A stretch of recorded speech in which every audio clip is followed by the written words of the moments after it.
On Tech News Today, Amazon bans TV box competitors from Amazon.com. Adblock opens its whitelist to anyone who pays.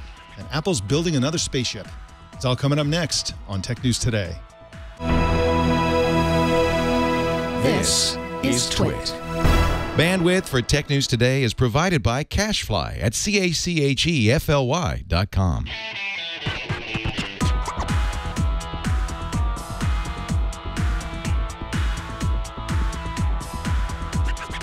This is Tech News Today for Friday, October 2nd, 2015.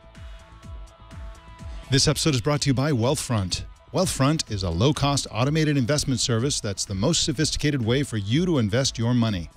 Whether you've got millions or just starting out, visit wealthfront.com/TNT to sign up and get your free personalized investment portfolio. That's wealthfront.com/TNT. And by ZipRecruiter. Are you hiring? With ZipRecruiter.com, you can post to 100-plus job sites, including social networks, all with a single click. Screen, rate, and hire the right candidates fast. Try ZipRecruiter with a free 4-day trial now at ZipRecruiter.com/TNT. Tech News Today is the show where we talk about the tech news with the journalists who report it. My name is Mike Elgan, and our co-anchor today is Mashable Senior Tech Correspondent Christina Warren. Hey, Christina, how you doing today?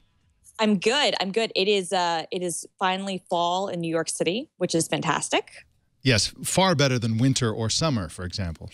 Yes. Well, this summer especially was just gross and never ending. So I'm very, very happy to be in sub 90-degree temperatures. And it was a little bit gross earlier this week, but the weather today, other than the raining, is fairly nice. So. Oh, nice. Yay. Very nice. All right. Well, we got lots of really, really interesting news to talk about. So let's jump right into it.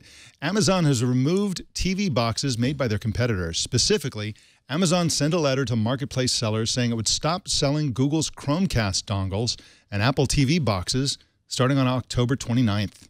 Don Chmielowski is a senior editor for Recode and joins us to talk about it. Hey, Don, welcome to the show. Hey, Mike. Good to join you. I'm so glad you're here. Now, what reason did Amazon give for this move? Although I think you can guess. How sweet that you think Amazon speaks. So Amazon simply said that it has chosen products that support Amazon Prime. And those would be products such as the Roku and various game consoles.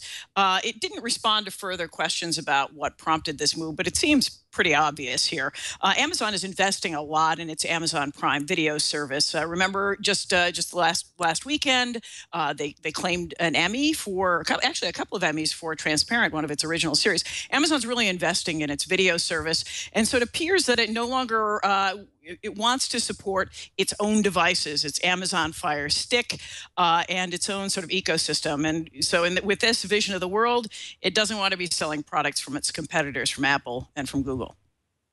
So what's interesting about this, Don, is, and I've spoken with them, as I'm sure you have a lot of companies on background and got Amazon's very uninsightful statement, I guess we should say. Content free. There you go. Yeah, basically, that's basically what it was. Yeah.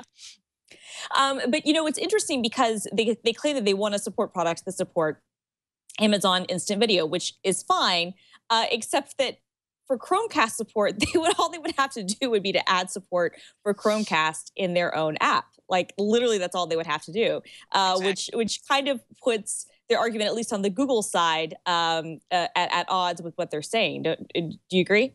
I totally agree. I mean, here it is a choice that Amazon is making, and the choice may relate to the 30% fee that Apple and Google collect for purchases that are made through apps, either through the subscriptions that are obtained through the app, or for purchases of, say, video. Say someone wants to buy a movie or television show through Amazon. Amazon would have to share 30% of that revenue with its competitors. It seems like this is a conscious decision on Amazon's part, not to in any way benefit its competitors in video. Don, should Apple ban Amazon's app from the App Store, and should Google ban Amazon's app from the Play Store? And if not, why not? Don't say this, Mike. I would be loath to offer advice to either of those giants. They seem to be doing pretty well without my advice. All right. Well, but just to pursue that a little bit more, wouldn't that be roughly comparable? This is a company that's playing dirty tricks. I mean, I don't think it's illegal, but it's clearly not very nice. It's really not very fair, et cetera. And wouldn't it be reasonable for the companies to strike back? And if in other words, if everybody did what Amazon is doing, what would that look like? I mean, that's a fair question, but let's not be short-sighted here. Apple has made choices in its own retail store to stop selling products made by competitors. Remember last year after it completed the purchase of its Beats, the headphone business and the music service, all of a sudden other makers of high-end headphones their products were no longer available in Apple stores. Similarly, when Apple launched the Apple Watch, a number of other wearables started disappearing from Apple stores. So these are companies that make choices that benefit themselves. I mean, I guess that's the heart of capitalism. So Apple has certainly made similar sorts of decisions here. What's interesting to me about this, Don, is that Amazon seems to be trying to have things both ways. On the one hand, they have this video service, which obviously, if you take the Netflix and the Hulu and the HBO approach, benefits only by being on as many platforms as possible. So in that case, you want to be on as many devices as possible. So that means having an iOS app. That means potentially supporting Google Play. That means being on Blu-ray players, being on Roku. On the other hand, by basically saying we're not going to carry competitor products because they don't support us, they are kind of, as Mike was saying, almost daring daring Apple to say, okay, well, we're just not going to let the Amazon Instant Video app in the App Store anymore, which would be terrible for consumers. What does this say, do you think, about kind of like Amazon historically has been a fairly customer-centric company, at least from the outside, if not all of their internal dealings? This strikes me as a completely anti-customer move. What do you think that says about what their real plans are, I guess, going forward for the living room? And could you see them doing this to other products, not carrying other, e-readers? Not that I even think they exist anymore, but I guess tablets would be a good example. Would they stop carrying iPads? Well, it's a really interesting question. I mean, clearly clearly Amazon is still selling tablets, even though it has a competing product in the marketplace. I don't know. I guess consumers will decide whether they feel that they want to continue to shop at Amazon or not. I mean, I don't know. I don't know what to say beyond that. And that's the depressing fact, isn't it? Because consumers, we all know, will not care as long as the shipping is fast and the buying is easy. They're going to keep doing it, and I doubt that. Well, what's your honestly at this point? What's Amazon's competitor? I mean, legitimately. I mean, like there aren't a lot of options for somebody who has the depth and breadth of an Amazon. Yeah, although there are certainly large big box retailers out there in the world that have an online presence. But interesting. You raise a good point that Amazon has become a default for people who are shopping online. So there's not a tremendous amount of risk to Amazon for taking these sorts of moves. Yeah, that's the thing I think that's so stark about this. Amazon sells everything except the Apple TV and Google Chrome. Right. And frankly, although presumably Amazon does risk some sort of retaliatory move, which would not really benefit a company like Apple to limit, to make a move that would deliberately say limit the kind of video content that its users would have access to. That would be counter to its interests. But they seem like We'll see. We'll see if consumers react in some way to rebel against this. All right. Well, great story. Don Chmielowski is at recode.net and on Twitter at DonC331. Don, thank you so much for joining us today. Thanks, Mike. All right. More news coming right up. But first, let's talk about Wealthfront, one of our sponsors today. Wealthfront is an automated investment service that will help you hang on to much more of your money and grow it. And that's exactly what you're going to want to do. It's the new way. It's the sort of technology way to invest. Wealthfront makes it super easy for anyone to access world-class long-term investment management, and you can get started investing today at a minimum of $500. You sign up for your account at wealthfront.com/TNT, and in just a few minutes, it goes right to work, monitoring your portfolios around the clock and taking action as soon as an opportunity arises. It's like the ideal investment consultant type person who never sleeps.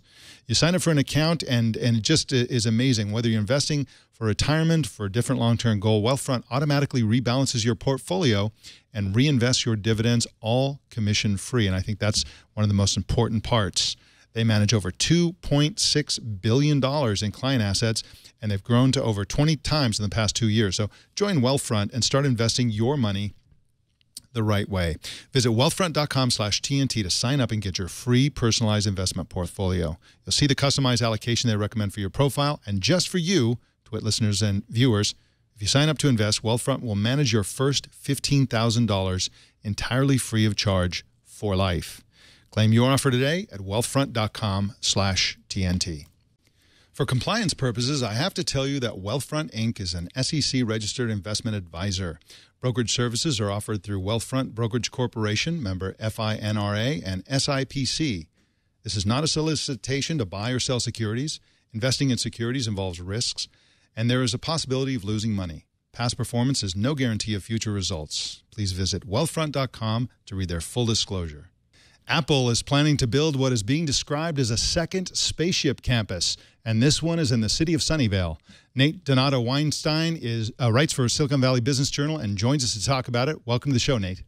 Hey, Mike. Thrilled to be here. I'm so glad you're here. Now, let's talk about the location. How big is this piece of land? What's on it now, and what is in the surrounding area? Well, it's about 18 acres, which is a pretty large site in the valley, and kind of the cool thing about it is that it's like that old 1970s stuff from the valley that's that like tilt-up concrete construction that looks really awful and that no one really wants to work in anymore. And so it's a real symbol of this changing nature of real estate in the valley, where you have this pretty amazing proposal to replace it with what I kind of called a second spaceship, because it's like really round. I mean, the thing is huge. It's almost 800,000 square feet, which is, to be sure, not as big as Apple's campus under construction right now, Apple Campus 2, which is about 3 million square feet. But you can see some real similar design cues. Apple didn't come up with this design themselves. It was a third-party developer who proposed this and has now leased the project, which has not yet, started construction, to Apple. They could fit, assuming they build it all, about, more than 3,000 employees in there. And it's really the continuation of a trend we've seen all year of just insane growth from Apple to really lock up expansion space really all over the valley now. So the website to promote this campus is called notanotherbox.com. Can you talk about the website a little bit? I love the marketing. It's so perfect, right? Because they're the developer, Land Bank, which is a family firm that actually built the old buildings that are there now back in the 60s and 70s, is really trying to tie into this trend going on where you have these tech companies that are really thinking differently about the kind of workplace they want to have. And, Apple was a leader in that trend with the spaceship proposed back, a couple of years ago. And now we've seen Google come out with these amazing glass dome buildings, which they're going to build. NVIDIA has a pretty incredible design for a campus that looks kind of like a polygon thing. And Facebook, of course, is doing really cool stuff in Menlo Park. And so, what this third-party developer did was say, I think this is what tech companies want, is these different designs from the usual, kind of boring suburban architecture, and just came out and kind of said, look, we know that the existing approach to real estate is just really boring, and so let's do something different. And it's certainly not a box. Now, is this uncharacteristic for Apple? I mean, first of all, it's not a Cupertino. Second of all, it's not something they're buying. I mean, Apple has so much money, they could literally build an actual spaceship and house all their employees in it in space. So is it uncharacteristic for them to be leasing and accepting an innovative design that looks like it's going to be somewhat iconic for Apple as well, in addition to the giant bagel? And, it looks like they're really tapping into Apple's sort of pushing their buttons, if you will, with all the curved glass and so on. But is this an unusual move for Apple? How does Apple normally choose and pay for its campuses that are not the central one or two campus? I think that's a really good question, and I totally want to steal the bagel descriptor for the Campus 2 from now on. It is a little different, and I mean, to be sure, you know, it may be that Apple will want to change things with this project. I mean, we don't know. In some ways, you know, there is the chance that this is more about locking down the real estate than it is about the design. I mean, I don't know. But the fact is, you know, they did like it enough to lease it. It's true that they have leased a lot of space that's very traditional Silicon Valley stuff, and that would not get anyone excited, right? But they really exploded out of Cupertino a couple of years ago into Sunnyvale and Santa Clara, and so that's not new. What is new is that in the past few months, they've started to make a big push now into San Jose. And this is where things get really interesting, because the kind of stuff they're doing in San Jose, where they're buying land now, Apple itself is buying land. Big sites. They bought 40 acres a couple of weeks ago in San Jose by the airport. They just bought another 20-something acres last week. They could do some really interesting stuff there. And, you know, the last time Apple bought a lot of land was the spaceship site in Cupertino, which they bought. It was the former Hewlett-Packard campus.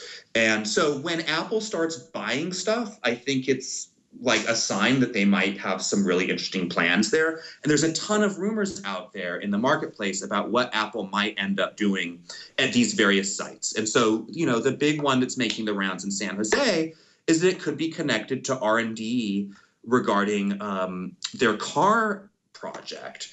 And so, you know, they haven't turned in any building plans, but everyone is kind of wondering, you know, what are they going to do there? And that's, I think, going to be an even bigger story than the Not Another Box building deal from this week, is when we finally learn what Apple has up its sleeve. But as you know, it's really hard to really know for sure before Apple, you know, gets up on stage and says what their plans are. Yeah, and they're a pretty slow-moving company as well, so I don't think anything's going to happen right away. I, for one, would like to see them build tunnels underneath Silicon Valley, connecting all their various campuses and connected by electric self-driving Apple cars. But that's just me. Totally. I mean, you bring up a good point, right? Which is all of this expansion creates some challenges for the region about, you know, traffic, and just like I did some math before coming on the show today, and if you add it all up, you know, they could fit potentially, if they built everything and occupied everything, over 20,000 new workers in addition to the people they already have. I don't think they're going to do that, but like as a thought exercise, where would you put that many new people? And that's when I think things get interesting too, is to, you know, think through what does this expansion mean for the region's infrastructure and housing. Yeah, that is a good point. And your reference to Apple occupying Silicon Valley makes it sound like a military invasion. Occupied Silicon Valley today. Anyway, so we'll see what happens with Apple. Nate Donato Weinstein is at bizjournals.com and on Twitter at svbiznate. Nate, thank you so much for joining us today. Thanks, Mike. All right, bye-bye. Remember the stage fright exploit that hit Android this summer? Don't look now, but it's back. Ryan Whitwam is an independent technology journalist who wrote about the story for Extreme Tech and joins us now. Welcome to the show, Ryan. Thanks for having me. Thanks for being on. Now, before we talk about the old stage fright, can you, or before we talk about the new one, can you remind us what the old one was all about? So the last time we heard about stage fright, it was an MMS vulnerability. So basically somebody would send you an MMS message that had a video in it that contained code that would exploit this flaw in Android. Stage fright is actually not the name of the exploit itself. It's the name of a media handler library in Android. So it basically just allowed an attacker to run remote code on your device. Which is obviously a big security problem. So is this a new version of the old stage fright? Like what's exactly going on? What's happening? This is very similar to the original stage fright, but instead of MMS, it's basically using a browser. You would be directed to a page that hosts a malformed video or audio file, and then very, a similar sort of thing. They would be able to run arbitrary code on your device. But there are sort of two different vulnerabilities involved in this one. It still uses the Stagefright library, but it also is calling back to a core Android library called libutils. And this is actually the library that's in every Android phone. This is why there are all those headlines saying, a billion Android devices vulnerable. Technically, the way this exploit is described, it's only dangerous for Lollipop devices because the part of Stagefright that actually allows access to the core Android stuff, that vulnerability was only introduced in 5.0. But the core stuff still needs to be updated because there could be other ways into it. And it's not feasible to go through and check everything to make sure it doesn't make the same sort of dangerous API call that Stagefright does. So they're just going to patch the core library too. But of course, when these patches are developed for Google, they already have them done. They're in AOSP, the Android open source project. But Google rolls them out to Nexus devices. Then you have to wait for OEMs to take that code and put it into their ROMs and roll them out to devices. And so this is sort of the ongoing issue with Android updates, is that it takes time to roll out. So the last time we heard about Stagefright, Samsung and LG both said they were going to start doing monthly security updates to mitigate this sort of thing. So presumably, these patches will roll out quicker than last time, but we still don't know, how big of a problem that'll be for smaller OEMs. But that, of course, implies that there's a problem with Stagefright. Nobody's ever actually used it to exploit a device in real life. It's all sort of theoretical. Just to go ahead, Christina. No, I was going to say it's theoretical, but I mean, in this case, going through MMS is one thing. I mean, I would think that going through, a browser kind of redirect would make this potentially, a lot more vulnerable to users because it could be exploited, at least, theoretically or in practice in a lot more dangerous ways. Would you agree with that? Yeah, I mean, that of course implies that there's an exploit that you can actually utilize with Stagefright, because this is just sort of opens the door to a device. You still have to have some sort of other exploit that you can load in to steal data or take control of a device. This just gives you an opportunity. But if you can actually just drop this on a web page and redirect somebody there, yeah, that could be a lot more dangerous. But I think that also sort of illustrates how hard it is to use things like Stagefright. If it were really that easy, I feel like we would have seen a lot more exploits. Well, we would have seen at least some exploits based on Stagefright. We would have seen something, right? Interesting. Ryan Whitwam is at ryanwhitwam.com, and also you can find him on Twitter at Ryan Whitwam. Ryan, thanks for coming on Tech News Today. Thanks for having me. The popular ad blocking software company AdBlock has been acquired. The trouble is, nobody knows who bought it. Reporters contacting AdBlock have been told that the buyer specifically demanded that the sale be kept secret. Also, yesterday, AdBlock started displaying a pop-up message to users saying that it now allows iOS acceptable advertising. That means advertisers can pay to have their ads added to the whitelist. AdBlock has more than 40 million users who use extensions on Chrome and Safari browsers. Christina Warren, I smell a rat. This doesn't sound very good, does it? No, it sure doesn't. This is if anybody's watching the video feed, I'm kind of rolling my eyes because this is sort of the problem with these ad blocker things. And I'm not one of those journalists who gets super religious about, oh no, you can't use ad blockers because, I mean, come on, we've all used them. There's certainly purposeful reasons, whether it's security or simply page loading, that they exist. But it's problematic to me when you sell your company and you disclose it in the way they disclosed it, which was very kind of hidden. So we don't even know when this was sold. We just know that this disclosure happened now. And B, all of a sudden it says, okay, well, we're an ad blocker and we've been begging you to donate to our cause because we're, donationware. But now we're saying, actually, no, you can pay to get your ads whitelisted. And we're just gonna have to trust that this IO company actually, they have really good intentions and they are the arbiters of what makes a good ad and a bad ad and what makes something respect privacy and what doesn't. Not the, IASB or any of the actual professional ad groups, but this company who's accepting money from advertisers to allow their ads in. We're going to trust them to say that what's okay and what's not. So the whole thing is, like you said, it's a smell of rats. I also wouldn't be surprised if it doesn't IO, they own AdBlock Plus, don't they?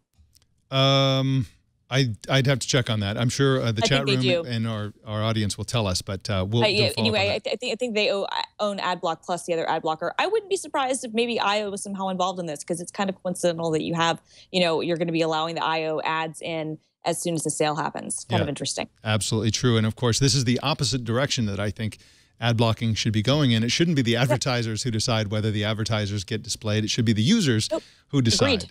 So work on that, somebody. Well, in Hack Attack news, the crowdfunding service Patreon informed its users yesterday that they got hacked and the user data was stolen and leaked online. Patreon is a crowdfunding site that enables content creators and artists to take donations or offer paid subscriptions. Hacked data include registered names, email addresses, posts, and some shipping addresses, in addition to billing addresses stored before 2014. Reports say that something like 2.3 million unique email addresses have been counted among the stolen data posted online. No credit card data was taken, according to the company, nor passwords or social security numbers. And Christina Warren, you had a tweet about the Experian hack. There's so many hacks, we can't cover them all, but we're not covering the Experian hack today. But in this case, no social security numbers were stolen, but in the Experian hack, they were stolen. Tell us your opinion about this use of social security numbers. Why is it so bad that people use social security numbers as a form of ID?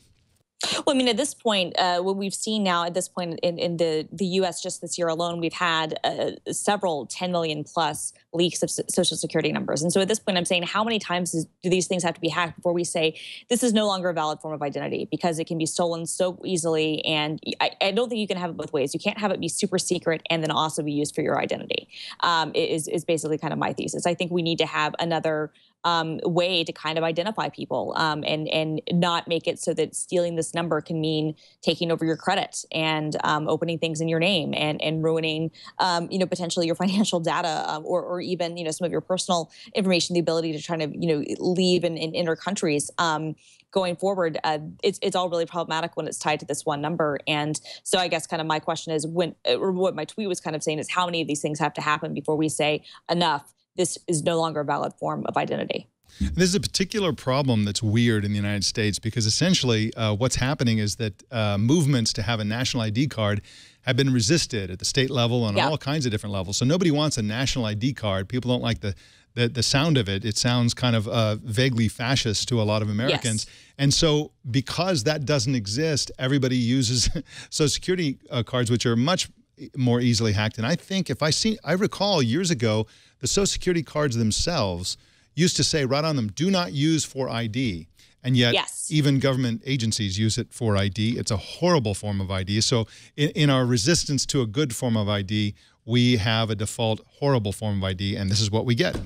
This is what we get. I mean, and as you said, the Patreon case, I mean, I don't think they even collect social security numbers. They might for people setting up Patreons, but I'm glad in this case, it seems sad to say this, that it was only email addresses that were leaked. So how bad is it that in 2015, when I read a story like this about the Patreon hack, I almost roll my eyes and go, okay, well, it's just email addresses. And at this point, I think that most of us expect that our email address has probably been exposed to millions of people, and it's all over the place anyway. But at this point, that's not even a concern. It's like, is my credit card information out there? Is my credit information out there? Is my social security number? Is my billing information? Work history, all that sorts of things. Those are the things that are concerning. An email address is just like, okay, whatever. Right, exactly. I mean, you can guess somebody's email address in most cases, and so that, you're right. I mean, the worst case scenario is people are going to get spam, in which case they should be using a spam filter and so on. So I agree with that. It's still a little unnerving. I think that just everything is getting hacked these days. I think the new norm is you just have to assume that your data will be hacked at some point. And so make sure that you're careful about your data. Make sure you're using all the protection you can.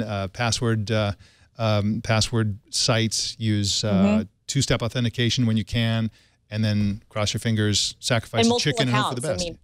I mean, that's one of the things I always tell people too, is multiple accounts. Don't rely on using one email for everything. If you've got certain things, maybe have a different email address for your bank that's different from some of your other, credit cards that's different from maybe, your eBay or your PayPal or something else. That can kind of be annoying. You can have it so maybe they go to one inbox, but, by splitting that up and making it a harder vector, it means that if in some event your email was hacked or was, taken advantage of, then not everything is at least tied to that. Yeah, absolutely. Well, in just a sec, we're going to tell you about some crazy new hardware coming out of Japan. But first, I want to tell you about ZipRecruiter, one of our sponsors today. ZipRecruiter is going to help you hire the ultimate person. Now, this is so good for small businesses. If you own a small business, you do all the hiring yourself, man, ZipRecruiter is fantastic for you because in addition to making it super easy to put your job out there to 100+ job sites, including social networks, just that one click, in addition to making it super easy for you to weed out the riffraff from the people who respond to your ad and just zero in and spend your time on only the qualified candidates, which is so important. They also make your whole job process look super professional. Your post will have your branding on it. Your email will have your branding on it. They'll set up a web page for you so that job applicants can come and find out more about your company and your job and so on. It is so great to look this professional so easily with ZipRecruiter, and it's super affordable. They even allow you to add as many people involved in the hires as you want at no additional charge. And so, of course, hiring in the best case scenario is always a group activity. You want multiple people involved in that hire, and ZipRecruiter gives you no penalty at all for bringing in other people to help you with those hires. They've been used by more than 400,000 businesses, and you can try it right now for free. And we have a user testimonial from Scott, who's a happy ZipRecruiter client. He said the recruiting process used to be so painful. Before, I'd post to several places, I'd get a million resumes, but only a few responses from qualified candidates. It was torture. But with ZipRecruiter, we post once and get qualified candidates in one easy-to-review place. We've hired some of our best employees using ZipRecruiter. And today you can try ZipRecruiter for free. Just go to ZipRecruiter.com/TNT. That's ZipRecruiter.com/TNT.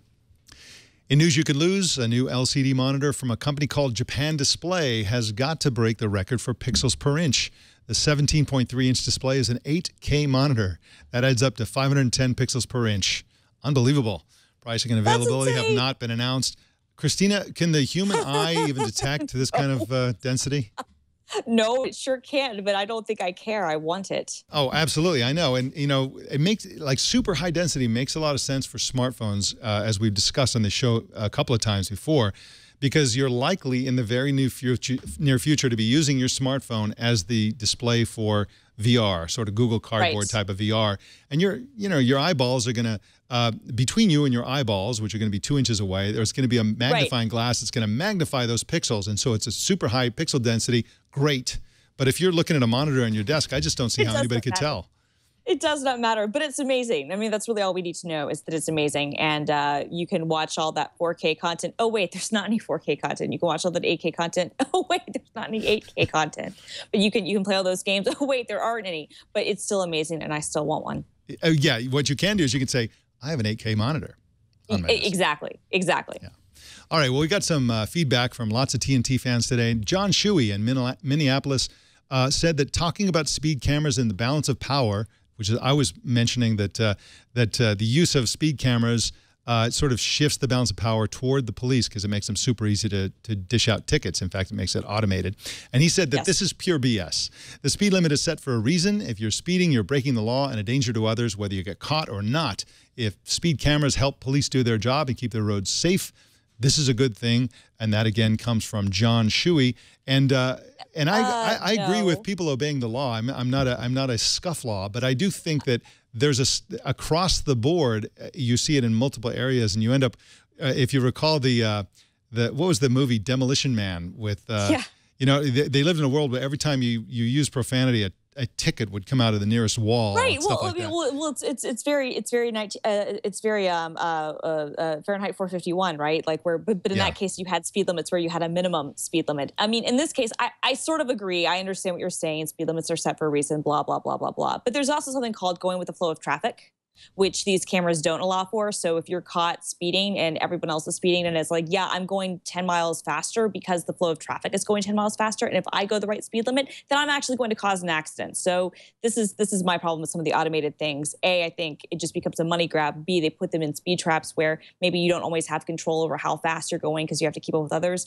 And C, kind of like you were saying, it kind of opens up as like, if every time I curse, am I going to be fined? Like, I don't really like living in that sort of state either. Yeah, absolutely. Well, anyway, we appreciate the note, and that is absolutely a valid perspective.